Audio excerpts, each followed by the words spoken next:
Je venais de recevoir un monsieur au bureau qui était passé justement pour passer la commande des poussins. Et nous avions eu une conversation assez fascinante, une discussion assez percutante que je tenais à partager avec vous dans cette vidéo. Vous savez, l'agro-pastoral par le passé était considéré comme un métier salissant. L'agriculture était considérée comme un métier réservé aux personnes qui, soi-disant, ont raté leur vie. Un métier de pauvre, un métier qui n'honorait pas son nom.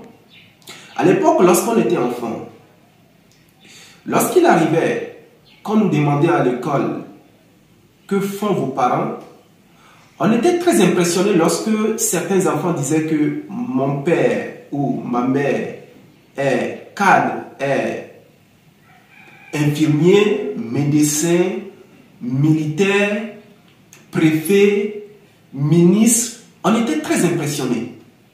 Mais lorsqu'un enfant a des parents qui sont agriculteurs ou du moins artisans, cet enfant a honte d'exprimer, de dire publiquement ce que faisaient ses parents. Parce que justement, on se dit qu'un mécanicien ou un entrepreneur qui se débrouille à côté n'a pas de valeur. Quand les autres amis apprennent que tes parents sont agriculteurs, d'emblée, tu n'es plus considéré. Parce que l'agriculture en soi est considérée, ou l'agro-pastoral en soi est considéré comme un métier qui est réservé aux personnes qui ont raté leur vie. Et les agriculteurs, on estime généralement que ce sont des pauvres. Ce monsieur, lorsqu'il est passé au bureau ici, je disais qu'on a eu une discussion. Il me disait qu'un monsieur qui n'a même pas eu son CPD, d'accord, aujourd'hui ramasse des millions, des multimillions en agriculture, dans l'agro-pastoral. C'est un monsieur qui fait quoi? C'est un monsieur qui a une cocoterie, c'est-à-dire une plantation de cocotiers, et qui fait également l'élevage bovin, l'élevage des bœufs. Et chaque 3 mois, avec sa plantation de cocotiers, il a plus de 10 millions. Un agriculteur, quelqu'un qui n'a pas eu son CPD. C'est une histoire vraie, ce n'est pas une histoire qui est inventée. Parce que je pense qu'on doit trouver, avec le temps je vais interviewer des agriculteurs qui se font de l'argent en agriculture. Une fois j'avais dit sur cette chaîne que moi j'ai refusé de faire l'agronomie parce que je connaissais déjà ce qu'on appelle le métier de la terre. Et je disais que non, je n'allais pas faire l'agronomie parce que ça rapportait peu. Mais il faut comprendre aujourd'hui que ce n'est plus ça. L'agriculteur est beaucoup plus respecté. Tout récemment, j'ai eu une discussion avec un monsieur de la diaspora qui est justement en Allemagne et qui me faisait savoir, Lucien, en Allemagne, ceux qui sont beaucoup plus respectés, ce ne sont pas les fonctionnaires, ceux qui sont dans des cravates, qui sont dans des vestes, non.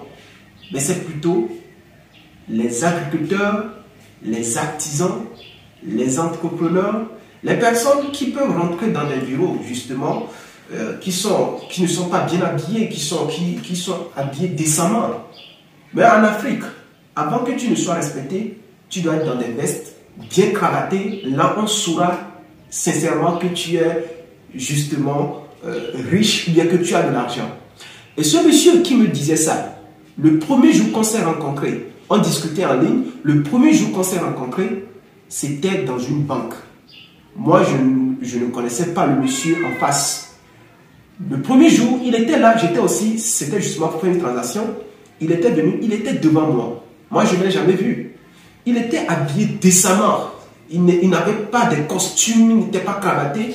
Mais je vous dis, c'est un multimillionnaire. Et après, c'est lui-même qui m'a reconnu. Il dit que Lucien, puisque j'avais un projet avec lui, je ne vais pas dévoiler l'identité de la personne. Et il était habillé décemment. Il m'a raconté son histoire. C'est quelqu'un qui a des entreprises ici au Togo. D'accord? Ici au Togo, de vraies entreprises. Mais quand vous voyez la personne, il n'a rien de spécial sur lui. Il m'a dit une fois, il était allé à la banque pour faire une transaction. Et il a demandé qu'il voulait voir le chef d'agence. Et sincèrement, il était minimisé. Il n'était même pas considéré. Et on dit que lui, il est qui pour dire qu'il veut voir le chef d'agence? Mais quand il a vu le chef d'agence, il a donné son numéro de compte. Et quand on a tapé, le chef d'agence a encore tiré la chaise. Il est bien assis. Mais monsieur, c'est vous, c'est pour vous. C'est pour vous dire tout simplement, pourquoi je dis ça? C'est pour vous dire tout simplement que quoi? Les agriculteurs, les artisans, les personnes qui font les métiers manuels ne sont pas respectés en Afrique. Et en mettant l'accent sur l'agriculture, il faut dire tout simplement que c'est un métier aujourd'hui qui rapporte autant d'argent comme tous les autres. Et il est plus que temps qu'on se lance, non seulement pour faire de l'argent, mais aussi pour relever ce défi qui est celui de faire parler l'Afrique. Parce qu'en vous lançant dans l'agriculture, vous allez vous faire de l'argent. Et la bonne nouvelle, c'est qu'on n'a pas besoin de faire de grosses études pour être agriculteur ou pour investir dans l'agriculture. Non, pas de grosses études, on n'en a pas besoin.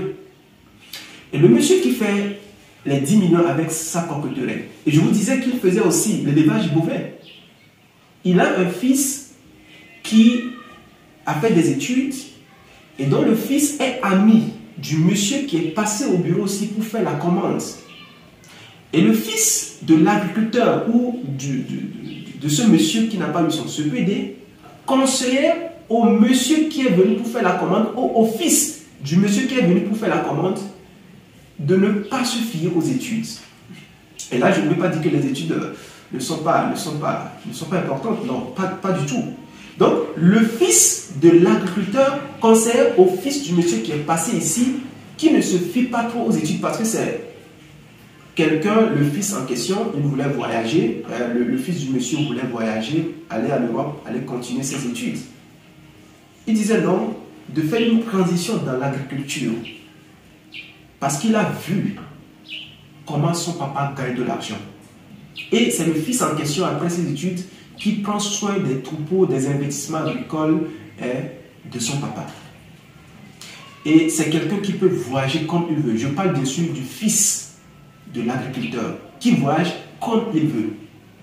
Aujourd'hui, on peut se servir de nos études pour booster le secteur agricole, en mettant nos connaissances au profit de l'agriculture. Et aujourd'hui, il n'est plus question de dire que l'agriculture est une activité salissante. Quand on maîtrise les choses, on peut véritablement s'en sortir. C'est de l'argent aussi. Il y a autant de choses. Lorsque je parle de l'aviculture est rentable comme les autres métiers, les autres spéculations. Il y a pas mal de choses que vous pouvez faire en agriculture. Et aujourd'hui, l'Afrique est vierge. On importe beaucoup de choses. C'est ici qu'on va transformer, qu'on va produire, qu'on va transformer. La dernière fois, j'étais allé dans un village, et dans ce village-là, on fait tellement la production de l'arachide. Et je me dis, waouh, avec cette production très élevée, parce que partout où tu passes, il y a des bouteilles d'arachide décortiquées, torréfiées, qui en vente. Je me dis, là, c'est une opportunité. On peut transformer, n'est-ce pas, l'arachide. On peut extraire l'huile d'arachide et vendre. Là, on a du vrai, de l'huile de bonne qualité. L'agriculture n'est pas un métier qui est réservé aux personnes qui ont raté leur vie ou aux pauvres. L'agriculture nourrit, enrichit son homme. Voilà le message que j'avais à te transmettre dans cette vidéo. Et si tu veux relever ce défi avec moi, ce défi de faire parler l'Afrique sur le plan économique, je sais qu'on est très loin de l'objectif, partage cette vidéo et invite beaucoup de personnes à rejoindre la communauté. Parce que le but, c'est de faire parler l'Afrique, mais derrière, on va gagner aussi de l'argent. Sur cette chaîne, je te parle de business, je te parle du mindset, je te parle du développement, je mets l'accent sur l'agriculture, puisque nous avons ce défi-là à relever. Dis-moi ce que tu en penses dans les commentaires.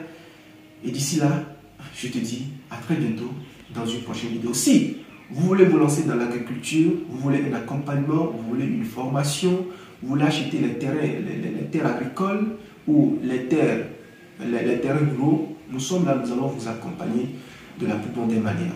D'ici là, je m'appelle Lucien et je vous dis à très bientôt dans une prochaine vidéo. Ciao.